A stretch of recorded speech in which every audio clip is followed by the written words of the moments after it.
Perkenalkan, nama saya Ria Resti Pauji Sitorus, NPM 20010100073, Prodi PGSD, Fakultas Keguruan dan Ilmu Pendidikan, Universitas HKBP Nomensen Pematang Siantar. Pada kesempatan ini, saya akan membahas materi tentang sistem reproduksi tumbuhan. Perlu kita ketahui apa yang dimaksud dengan sistem reproduksi tumbuhan.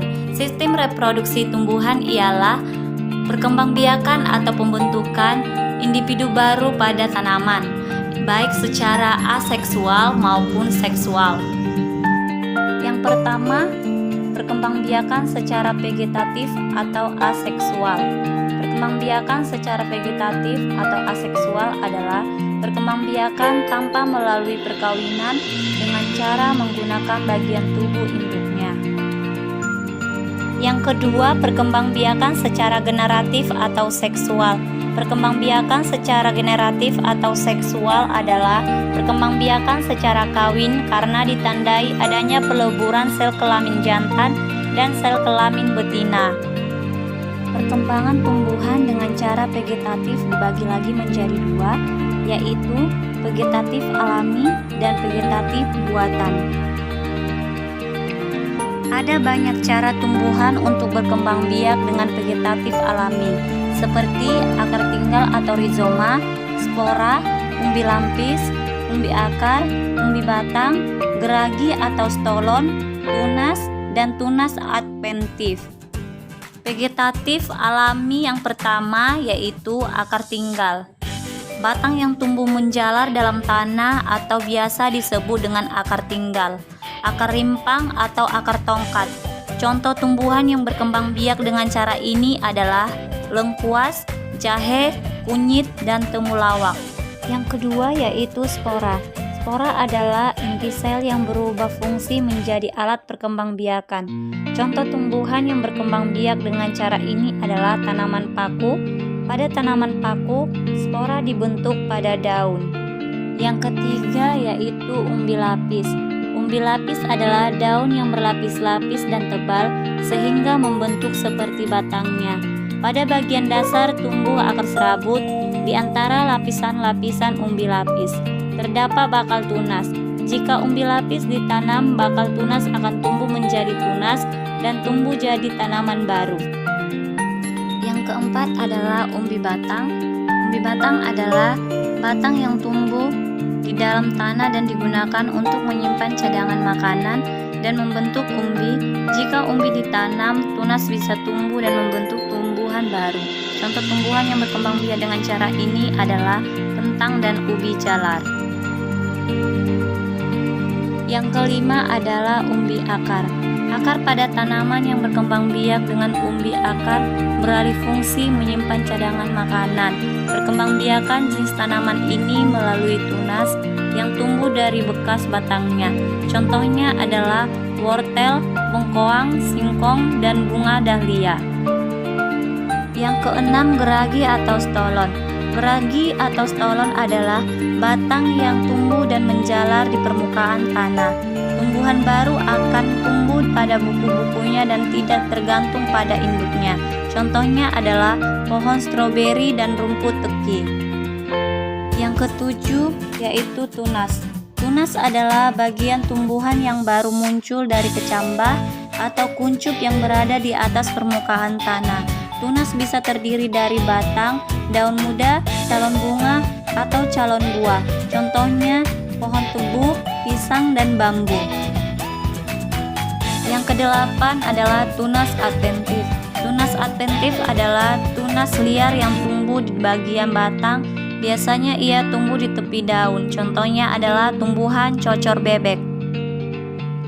Dua, vegetatif buatan yang terdiri dari yang pertama mencangkok. Mencangkok adalah cara pembiakan yang akan membantu memperbanyak tanaman yang sifatnya sama dengan induknya. Yang kedua, stek atau stek. Stek adalah metode perbanyakan tanaman dengan menggunakan potongan tubuh tanaman melalui akar, daun, batang.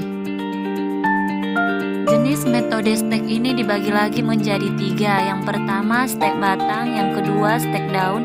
Yang ketiga, stek akar. Dapat kita lihat seperti pada gambar. Yang ketiga, menempel atau okulasi. Menempel atau okulasi adalah cara menghasilkan tanaman baru dengan menempelkan tunas muda pada ranting atau batang tanaman induk. Contohnya jeruk nipis, kakao, belimbing, alpukat. Yang keempat adalah mengeten.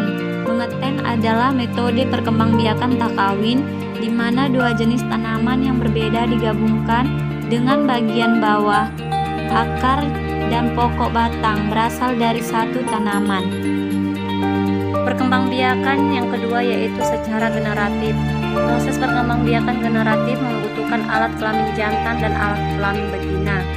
Alat kelamin jantan dan betina pada tumbuhan terdapat pada bunga, tepatnya yaitu bagian benang sari atau jantan dan putik atau betina. Adapun bagian-bagian bunga terdiri dari mahkota bunga, kelopak bunga, dasar bunga, kepala sari, benang sari, kepala putik, tangkai putik, bakal biji, tangkai bunga.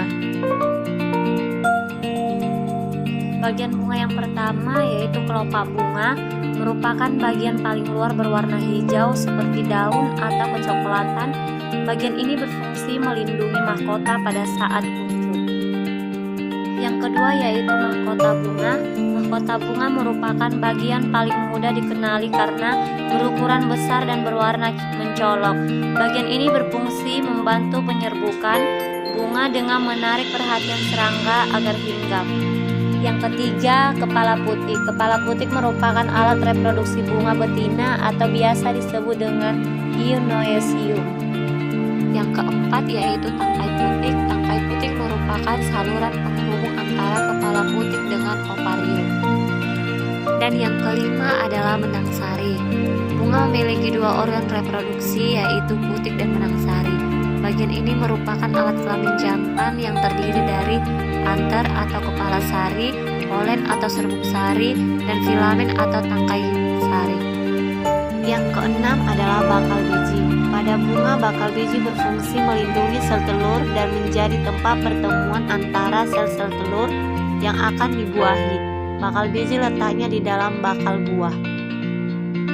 Yang ketujuh yaitu bakal buah. Bakal buah mengandung sel telur. Bagian ini menjadi tempat terjadinya pembuahan, yaitu proses peleburan antara sel telur betina dan jantan yang kemudian menghasilkan bakal buah. Yang kedelapan yaitu dasar bunga. Dasar bunga merupakan bagian tempat melekatnya mahkota dan komponen bunga lainnya agar tetap berada di posisinya meskipun terkena terpaan angin. Yang kesembilan yaitu daun pelindung. Bagian ini berfungsi sebagai tempat melekatnya mahkota bunga atau tempat tumbuhnya kuncup bunga. Yang ke-10 yaitu tangkai bunga. Tangkai bunga berfungsi penyokong dan sebagai penghubung antara bunga dengan ranting. Demikianlah hasil pemaparan saya mengenai sistem reproduksi pada tumbuhan. Saya ucapkan terima kasih.